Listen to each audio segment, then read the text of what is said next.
Selamat datang di mata kuliah kalkulus integral. Setelah sebelumnya kita sudah membahas atau mereview tentang antiderivatif, berusaha sampai lagi mungkin ya. Antiderivatif itu kalau Anda antiderivatif ya, anti dari derivatif ya, anti turunan ya. Jadi kalau Anda bisa menurunkan fungsi, maka sebaiknya Anda juga bisa mencari anti turunan dari suatu fungsi juga ya. Artinya kalau kita mencari anti turunan suatu fungsi, kita hanya mencari fungsi yang diturunkan adalah fungsi yang awal tadi itu. Sudah kita bahas minggu lalu.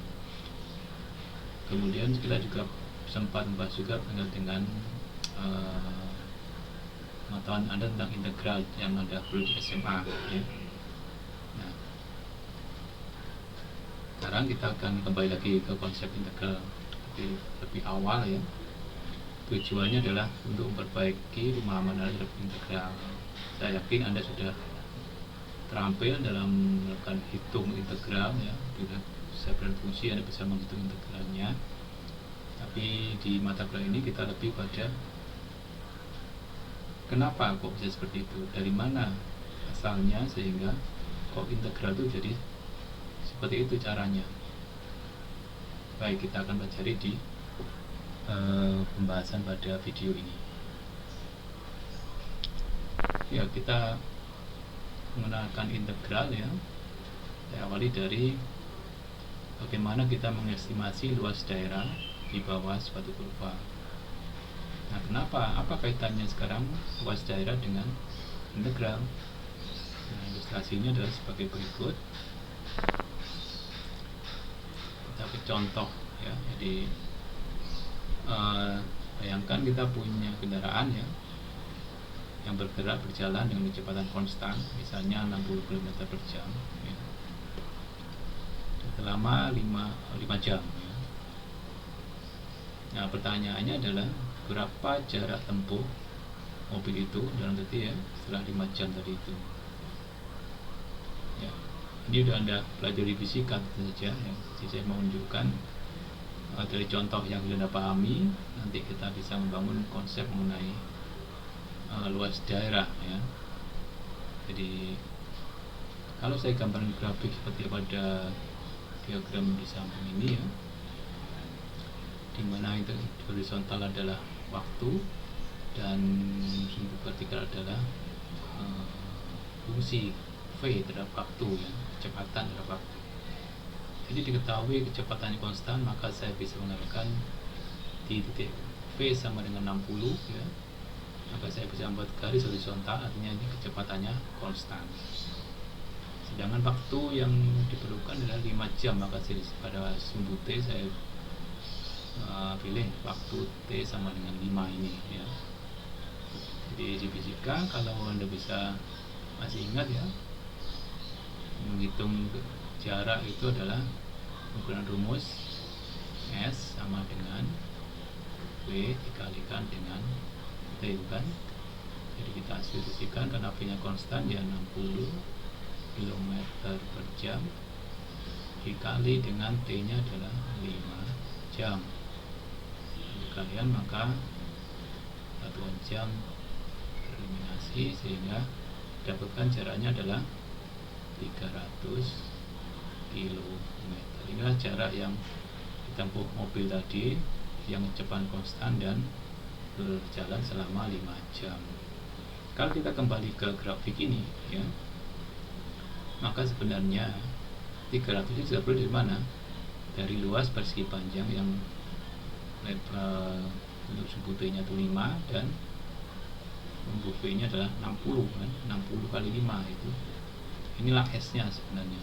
Ternyata S itu adalah luas daerah persegi panjang ini yang tidak lain dibentuk oleh kurva V sama dengan 60 ini ya, dari 0 sampai 5 ya. Inilah daerah S tadi itu. Nah, ternyata jarak itu adalah luas daerah persegi panjang ini.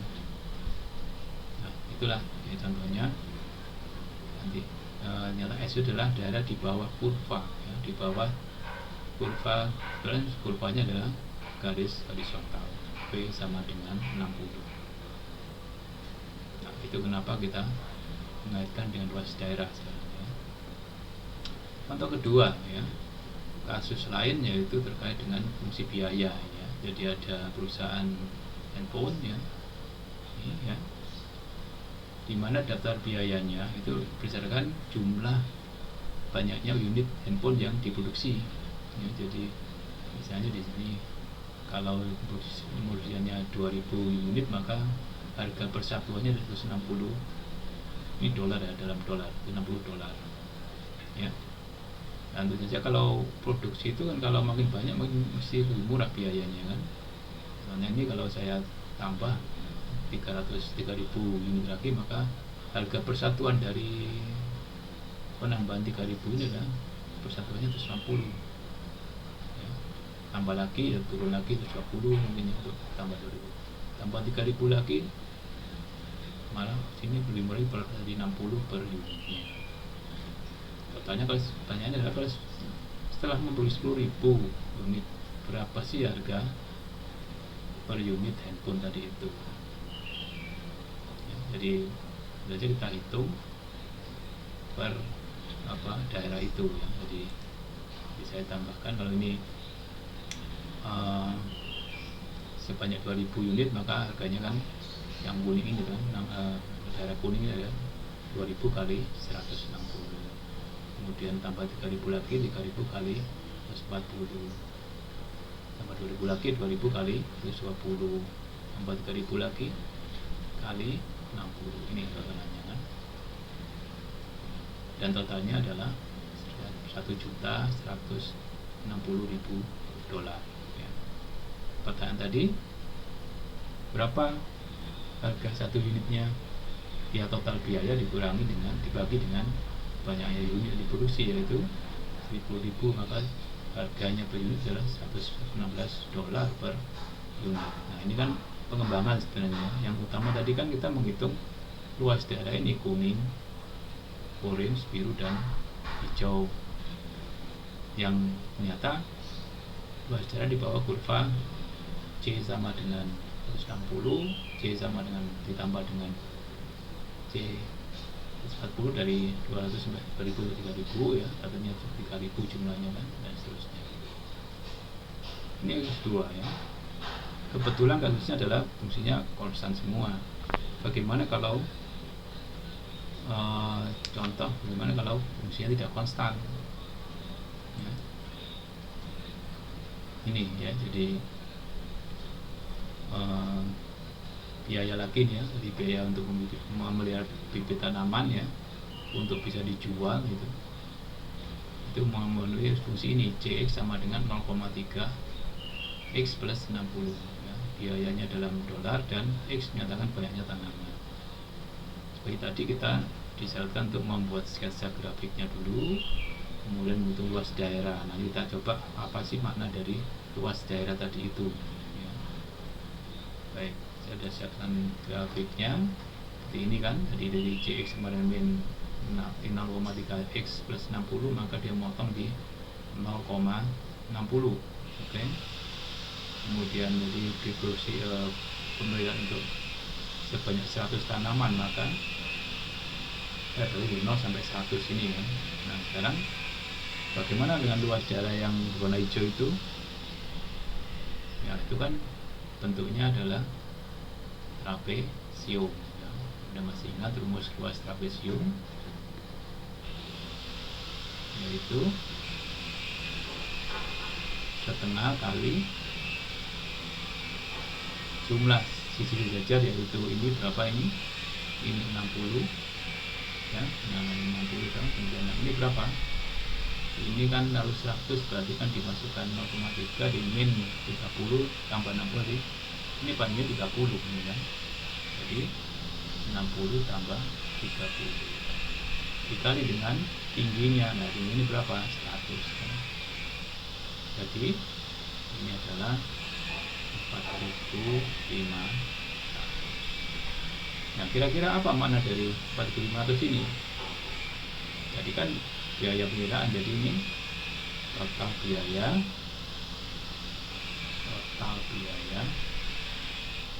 pemeliharaan berapa 100 tanaman ya adalah berapa 4.500 dalam dolar gitu kan, dolar. Nah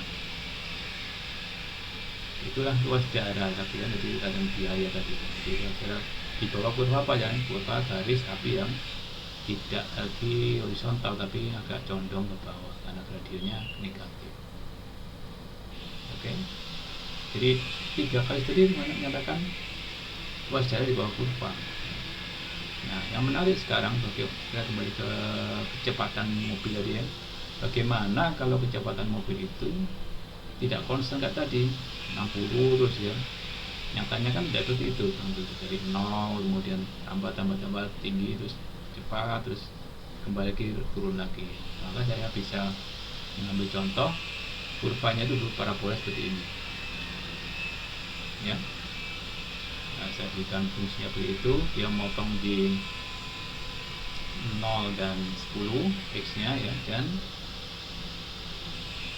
punya puncak di titik sekitar berapa itu sini ya, jadi 20 ke 10 juga betul sekali ya. Di sini Anda bisa menghitungnya pakai rumus maksimum dari parabola ya. Ini menyatakan kecepatan ini P dong, ini P, ini T ya. Jadi dari 0 kemudian jarak terus bisa kita maksimum baru kembali ke 0, nah, turun jadi 0 lagi setelah 10 jam ya. Berapa jaraknya sekarang menjadi jarak yang tadi ya, S tadi itu ya, berapa? Nah kan tidak bisa dengan mudah ya. Tadi kan kalau bersih panjang oke lah ya, panjang kali lebar selesai. Nah ini kan bagaimana? Makanya di sini kita cara yang pink ini ya, itu dengan cara mengestimasi ya. Estimasi yang paling mudah adalah menggunakan bidang datar yang kita bisa menghitung luasnya. Yang paling logis adalah menggunakan persegi panjang. Oke. Jadi contohnya ini saya buat persegi panjang, jadi selang dari 0 sampai 10 tadi saya bagi menjadi 5 ya. Jadi 1, 2, 3, 4 asum selang ya. Jadi 1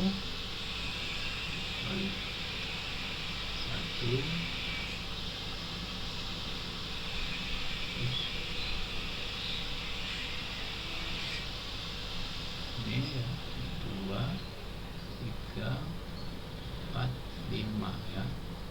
Oke. Nah berapa estimasinya? Nah kita buat dari batas kanannya, dari 01 saya ambil luas ini, berarti kan dari 01 saya ambil satunya, jadi barang 1 kali F1 ya, ditambah dengan satuan ini, sibanya ini kan,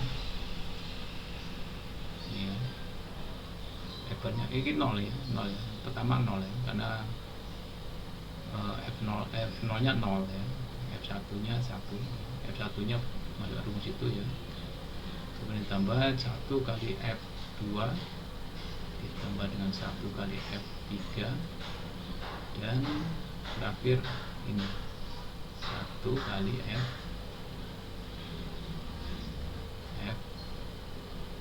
Oke. Nah ini luasnya 1, 20, 8 ini ya. Ketemunya 128. Nah bandingkan dengan yang kedua ini ya, L nya adalah diketahui 1,33,63. Nah, kalau diperhatikan di sini persegi panjang yang atas ini nanti ada rongga di sini, ada lubang di sini kan, lebar. Juga ada lebihnya di sini. Jadi kalau saya bayangkan daerah di bawah kurva biru itu, kalau kita misalkan adalah A ya, maka ini ya, L itu akan mendekati A. Ini juga akan, ini 1 ya, 1 ini A2 gitu. F2 juga akan mendekati A.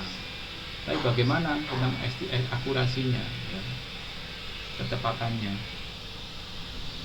ya, lebih dekat mana? Ya, berarti lebih dekat yang bawah itu apabila kita bagi subinterval itu menjadi sub-sub yang lebih banyak lagi, sehingga tidak banyak rongga yang tersisa ataupun yang tidak ada ruas yang tersisa juga yang di luar dari daerah itu.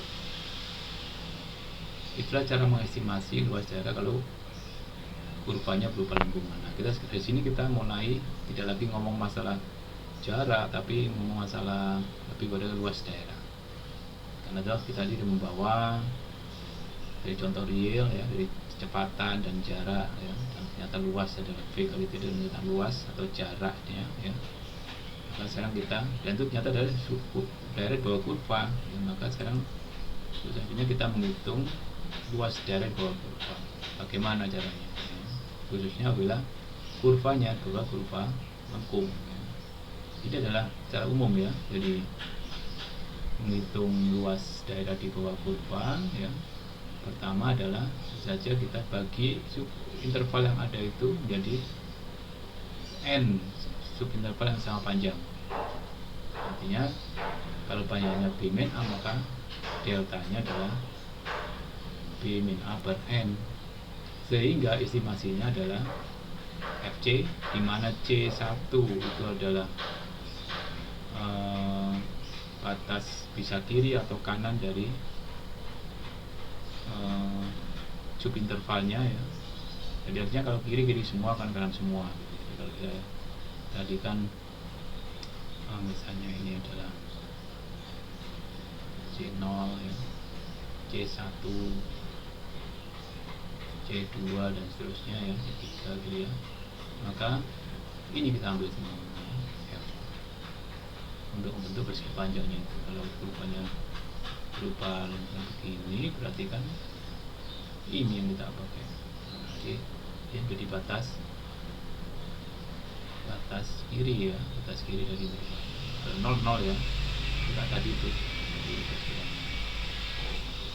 ya. Nah, ada dua macam estimasi, ya. Bisa estimasi dari bawah dan estimasi dari atas, ya. Dari bawah artinya kan dia luasnya estimasi itu kurang dari luas sesungguhnya. Karena itu merupakan penjumlahan, maka saya katakan saya sebut saja jumlah bawah, ya. Jadi kalau jumlah bawahnya ini saya bagi 3 subinterval, maka jumlah bawahnya saya dapatkan dari ini kan. Saya pakai batas kanan, jadi ini 0, 1, jadi F ini kan 1, ya. Jadi ini F1, ya. F1 kali 1, ya kan, kali 1 ditambah ini F2, ini 2, ya, ini F2 kali 1 juga, ya, ditambah dengan F3 kan 0, jadi ini F3 kali 0, ya, 0 kali 1, berarti ini F1 kali 1, F1 ini kan sini satunya kan 9, ditambah dengan F2 berarti 4, 10 min 4 dari 6, jadi 15. Sedangkan ini jumlah atas, jadi saya pilih batas kiri sekarang, L2 sama dengan F0, ya, kali 1 ditambah F1 kali 1 ditambah F2 kali 2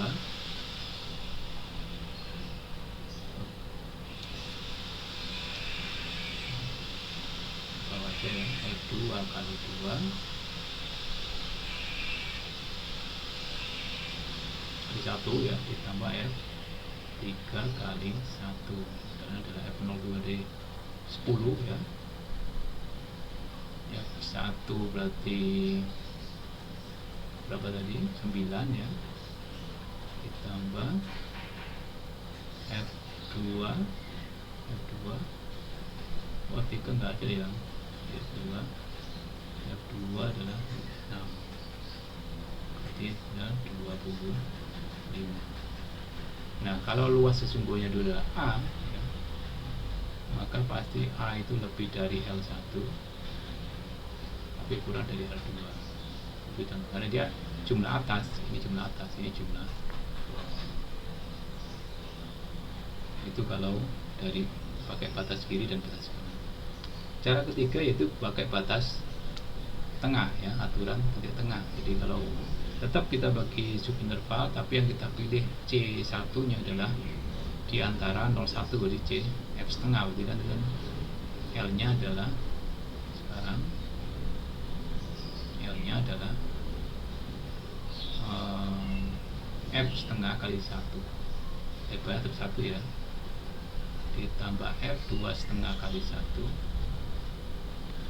ditambah F itu setengah ya, F setengah kali 1 dan F 2 setengah kali 1, tinggal masukkan ke sini ya, 1 berarti berapa itu 9 ditambah setengah berapa, setengah berarti 225, berarti plus 725 gitu ya, 775 ditambah dengan 2 setengah ya, 25 kali 2 625 berarti 3,75 dan seterusnya. Nah, itu. Ini jumlahnya berapa gitu ya. Ini masih berarti di sini masih ada lubang ya, dan ada lebih. Nah, itu. Meskipun ini lebih akurat daripada yang bawah tadi itu. Berarti ini masih diantara dari L1 dan ini L3 aja ya. Jadi masih diantara L1 dan L2. Tapi kita belum tahu apakah lebih besar atau lebih kecil dari A sendiri ya, luas aslinya sendiri. Itu cara ketiga.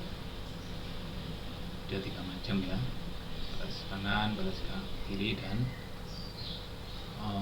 batas tengahnya. Itu cara mengestimasi luas jarak di bawah kurva, terutama kurva lengkung. Nah, estimasi itu akan semakin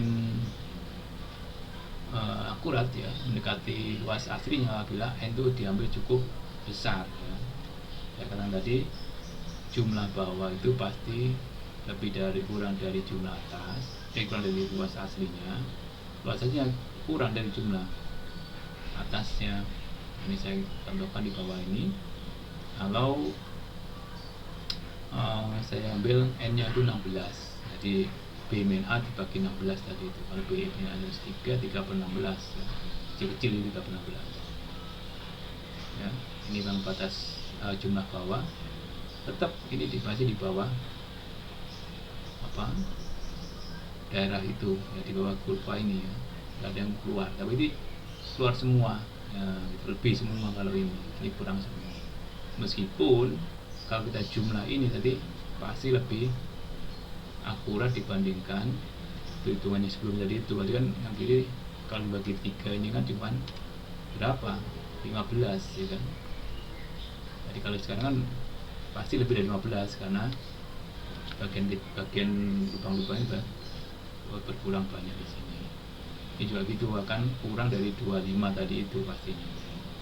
Nanti ada dari bawah dan dari atas. Seperti yang coba saya tunjukkan kalau pakai GeoGebra ya. Jadi ini ya. Jadi kalau kita lihat di GeoGebra ini ya, ini tadi kan 3 tadi kan 3 cuma 3 ya, 1, 2, 3. Nah sekarang bagaimana kalau kita jalankan ya, kita perbanyak N nya atau pembaginya itu, maka seperti ini ya. Jadi daerah itu semakin dipenuhi oleh ya, jadi 16 ya. Sekarang kita teruskan lagi, semakin lama kira-kira bagaimana ya, semakin penuh ya. Meskipun kita secara matematik tidak bisa mengatakan sudah penuh, belum ya, masih ada rongga sekecil apa, masih ada rongganya ya. 100 ini ya, kalau lihat ini kelihatan penuh, tapi itu hanya tipuan mata saja sebenarnya ya. Jadi itu, jadi ini masih jumlah bawah ya, meskipun nanti mendekati jumlah aslinya. Makin banyak N nya maka semakin dekat dengan aslinya. Masih dekat, bukan sama persis ya. Bagaimana sama persisnya? setelah ini kita jelaskan. Itu ya, di konsepnya tentang pembagian tadi itu jumlah atas dan jumlah bawah. Nah, karena tidak pernah persis sama, maka pasti ada errornya atau galatnya istilahnya ya. Di numerik artinya galat. Ya, itu saja dari hasil pengukuran sebenarnya A ya dikurangi dengan hasil estimasinya, entah itu jumlah bawah maupun jumlah atas. Tapi karena galat pasti lebih besar 0 ya, maka diberi nilai neutral, baik itu selisih dengan jumlah bawah maupun jumlah atasnya. Nah, itu tadi caranya ya untuk membuat estimasi ya dari suatu luas daerah di bawah kurva. Nah, sekarang ada kaitannya lagi yaitu dengan nilai rata-rata suatu fungsi positif ya. Ya, fenomena ini sebenarnya seperti halnya fenomena temperatur udara ya. Udara itu tidak pernah konstan, pasti naik turun ya, tapi nggak pernah negatif ya. Jadi udara di tropis misalnya itu nggak pernah negatif, anggap aja positif terus ya. Kalau di udara subtropis bisa aja negatif, seperti sekarang di Inggris ya bisa minus 26 gitu ya. Kalau sekarang di Indonesia tidak pernah negatif sama sekali ya. Oke, jadi naik turun ya. Nah, itu kadang-kadang kita juga memerlukan apa itu nilai rata-rata dari temperatur di daerah itu misalnya pada waktu tertentu misalnya. Nah, bulan ini itu berapa rata-rata temperaturnya. Nah, itu bisa digunakan penghitungnya juga pakai luas daerah juga. Misalnya seperti ini, lihat gambar di bawah ini ya. Jadi ini yang kurva yang naik turun ini adalah anggap aja temperatur udara ya. Kita mau mencari temperatur rata-rata berapa. Ini dapat dibayangkan sebagai apa? Permukaan air ya di satu tangki gitu ya. Jadi pada suatu saat pasti permukaan itu tenang ya. Nah, tenangnya anggap aja di garis yang merah itu. Jadi bagaimana luas daerah yang di bawah titik kurva lengkung itu? Ya, pasti sama dengan luas daerah yang dibatasi oleh kurva merah itu, karena barangnya sama, satunya yang bergelombang karena bergerak masih dinamika, tapi satunya lagi sudah tenang, jadi berubah persegi panjang ya. Jadi itu idenya, nanti kita mencari luas daerahnya itu untuk menentukan nilai rata-rata fungsi itu ya.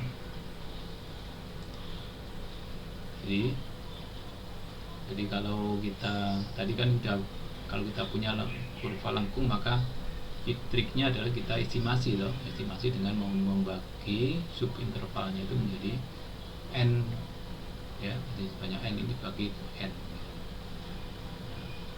Untuk mencari c nya ini berarti kan tinggal mencari luas itu dibagi dengan panjang intervalnya ya. Jadi mencari rata-rata itu sama aja dengan mencari luas daerah ya. Jadi nilai rata-rata fungsi positif aja ya, itu sama aja dengan luas daerah di bawah kurva itu ya. Luas daerah di bawah kurva dibagi dengan panjang interval. Nah, ini nanti kita hitung dengan estimasi dengan tadi itu, dengan menjumlah persegi panjang tadi itu. Itulah nanti ketemu nilai C nya itu kegunaan dari mengestimasi luas daerah tadi. Kita ke contoh ya. Anda saya minta untuk mengestimasi nilai rata-rata fungsi Y sama dengan sin X pada interval 0 sampai pi ya. Oke. Jadi di sini kita gunakan sketsa dulu ya. Kita tahu fungsi sinus dari nol sampai pi berupa seperti parabola begini kan. Nah di sini estimasinya tidak seperti tadi kiri semua, tapi ada bagian kiri dan untuk kita estimasi atas semua, jadi ini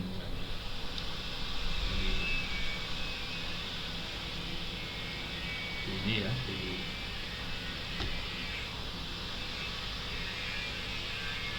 kita estimasi menggunakan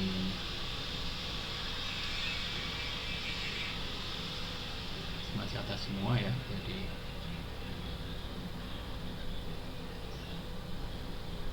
ini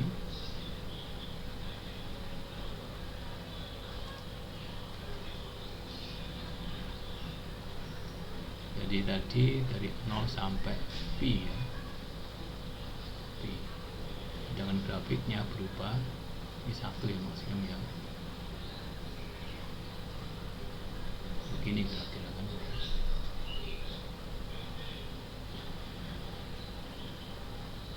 Nah begitu kan.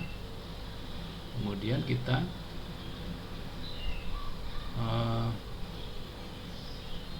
estimasi dengan persegi panjang. Jadi ada 8 ya. 1